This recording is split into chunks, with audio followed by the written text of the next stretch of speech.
Hey guys, so welcome back. So in today's video, I wanted to take you through an example of a workout that I'll often do that just simplifies training, because there are some core principles that I always think we should stick to when it comes to training. And one of them is to make sure that we're always maintaining and developing our athleticism and the way we move. And you know, in hindsight, I wish I'd have videoed the warm-up so that I could narrate over the warm-up, just sort of showing you through. But you know, I kind of get bored of filming the warm-up because I've shown it to you so many times now. So you get to hear me sort of talk before I let the video run. But the reality is that we always want to make sure, as a core principle, that we're looking after the way we move, the way we can perform, the way we react with the ground. And so much of training can be very one-dimensional. Again, I've spoken about this before at length, but sometimes we can get caught in the trap, and I know I can, of overcomplicating training. And the reality is, it's just continually developing the way we move, the way we perform, and challenging ourselves to get better, right? Because the reality is that yes, lifting weights has its place, but nothing in this world is free, right? So if you want to continually lift weights and have heavy bars on your back, that comes at a cost. It comes at a cost in terms of potential wear and tear on the body, potentially exposing ourselves to injury risks. I don't believe lifting weights injures us. I think it can make us stronger and more robust, but it's like driving a car. The faster you go, the higher the risk that when you, not only of you crashing, but when you crash, it potentially being more devastating. If you get into the rhythm of continually pushing yourself, loading more weight on the bar and getting stronger, understand that the stronger you get and the more weights on the bar comes at more risk. So and sometimes we find ourselves in situations where, you know, we don't have access to that. So what do? Not train? No, we can still get better without the need for fancy equipment, fancy surroundings, etc. Right? So, and that's kind of what I'm going to take you through today. A bodyweight workout that I did that kind of still holds true to those core principles of looking after the way you move, developing athleticism, and then developing some work capacity and some robustness that's only going to carry over into everyday life. All right. So I'm going to run the tape. I didn't video the warm up, and I'm going to kind of talk you through kind of what I'm doing and how I'm doing it, just so you guys can get a feel for, I don't know, maybe if you're on holiday and you're somewhere that doesn't have a gym, you can still get an amazing workout and hopefully give you the principles of how to do it, because the methods vary, right? There are many methods, but there are a few principles. So roll the tape and cue the voiceover. I've gone through the entire warm-up again, and I've sort of talked about this at length. I've done a long video on the entirety of the warm-up and how to do it. Again, this is something that I do on a daily basis, continually, because I do believe that movement is a skill, and if we don't practice that skill for a prolonged period of time, we'll get rusty at it. And if we get rusty at the way we move, then we are going to be more exposed to potential injuries and wear and tear. Following the warm-up, I went through some low-intensive jumps. Now with these ones, I did 15 seconds of work, 15 seconds rest, cycled through 5 exercises, and I did 2 sets. Okay, so it's 5 minutes of work.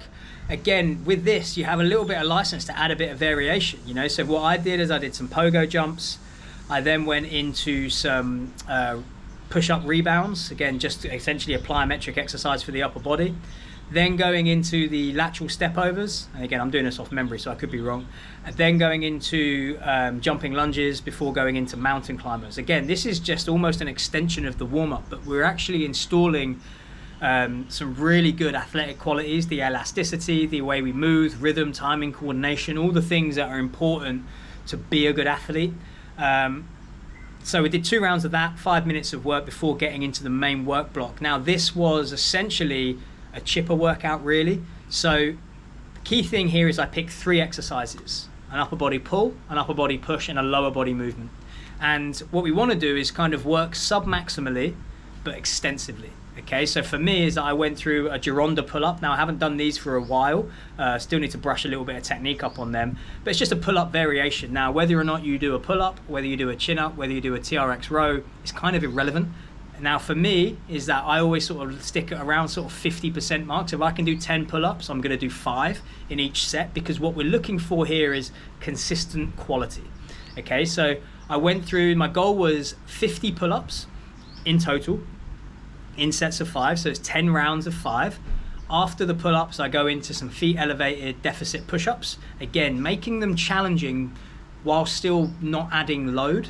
You know, so you could do normal push-ups but put a plate on your back, But if you can get better with less weight, I think that's something that we should consider, because I think it decreases some of the overall load on the body, which only makes it easier to recover from, but it also minimizes some of the wear and tear on the joints. And the goal here is that we want consistency. I want you training every day if possible. So when you're doing that and looking at it through that lens, anything that we can do that can potentially mean that we can recover quicker, you know, and not be quite so sore and beat up, I think that's something that we should explore and look into. Okay, so deficit push-ups to get a bit of a challenge, and you'll see here I'm really kind of emphasizing technique. So because it's submaximal, I can focus on every rep, making sure I get the proper depth, pause, own that position, push, lock out, pause, own that position.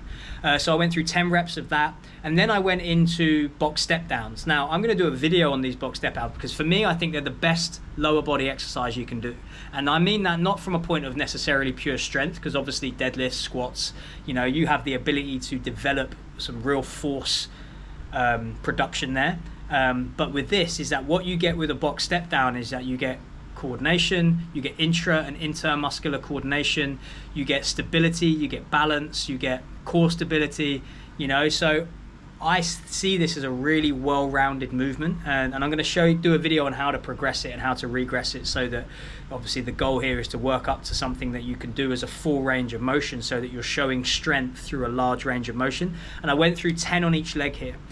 So again, over the course of this workout, I accumulated 50 pull-ups, Gironda pull-ups, 100 feet elevated deficit push-ups, and then 100 on each leg of the box step downs, and just continually move. Rest as you need to.